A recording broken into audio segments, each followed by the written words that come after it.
You've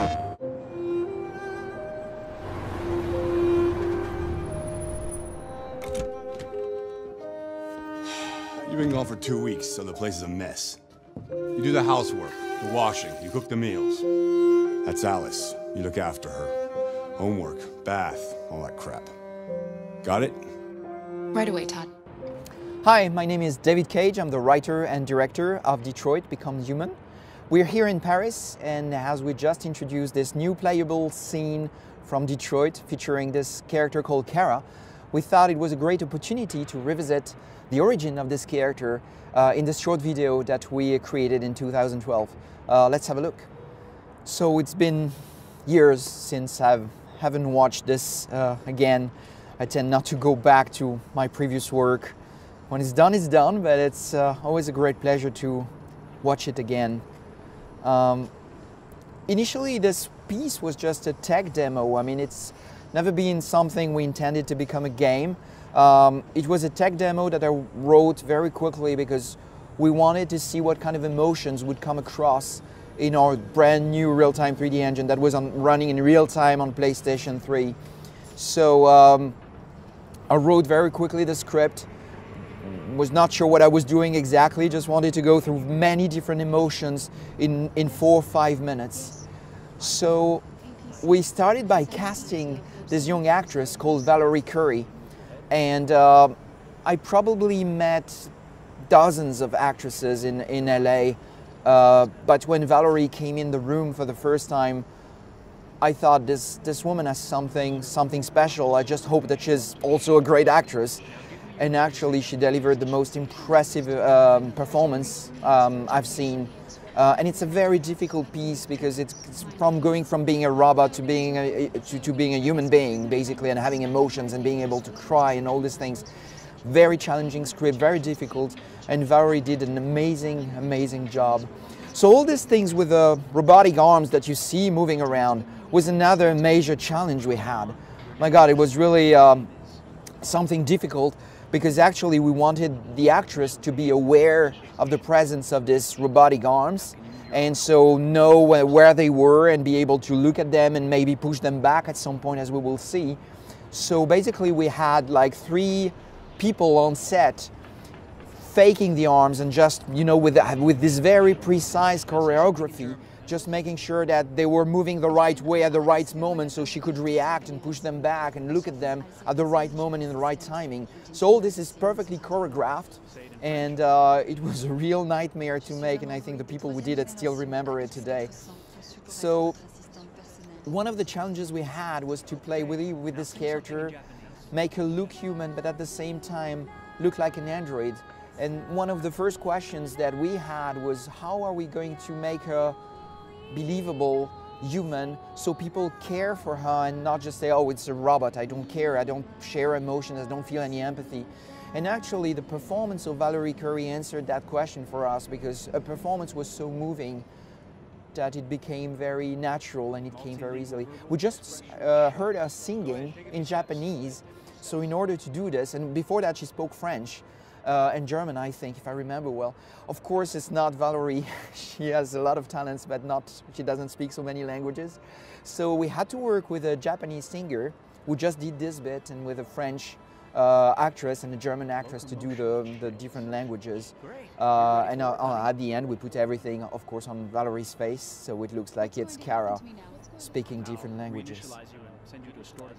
So that was a real choreography, a lot of work, and talking to the operator was really something important. This is the moment where she realizes that she's going to be disassembled, what will happen to her. So a very moving, very important moment in the story. Working on the eyes, working on performance capture, working on the skin. So of course all these technologies have evolved a lot since then, so it's I'm still very proud of it, but at the same time, if you look at Detroit today and how we recreated the character of Kara, I think she looks much better today. It's different generation, different engine. And this is the moment where she gets disassembled. So still this choreography with all the robotic arms, and she had to be lifted up. And this is when she pushes all the robotic arms. All this happened for real on the set. So when we worked on the design of this android, we wanted to avoid having something that would be purely robotic, because we felt it would feel weird to have someone made of iron and just, you know, electric wires.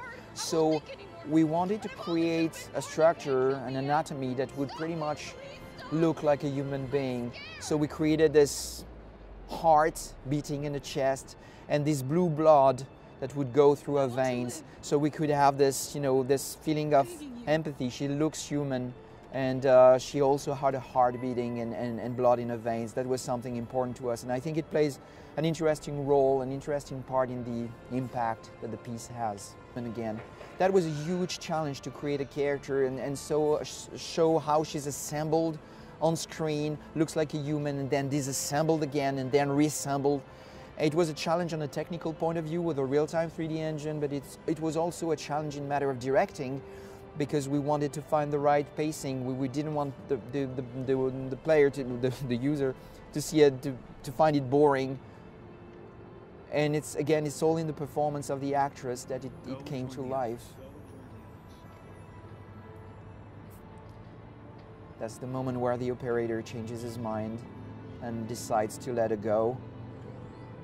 Playing with lens flares here on PlayStation 3.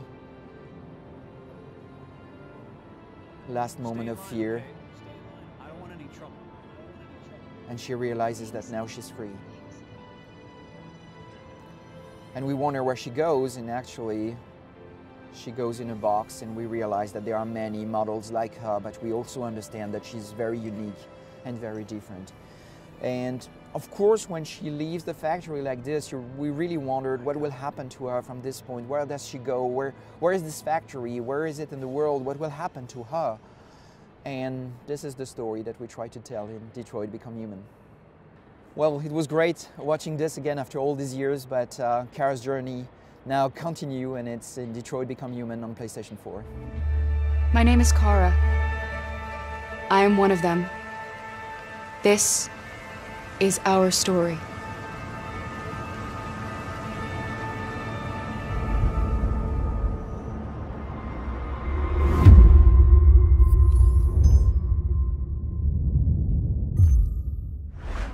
PlayStation.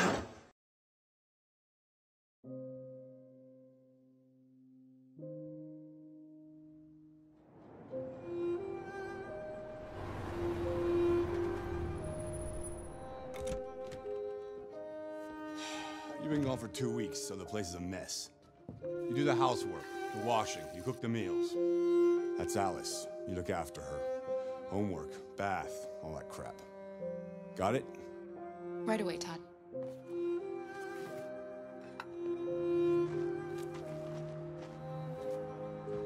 Aren't you going to school today?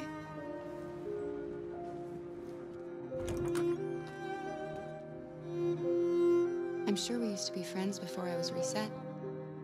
Maybe we can be friends again.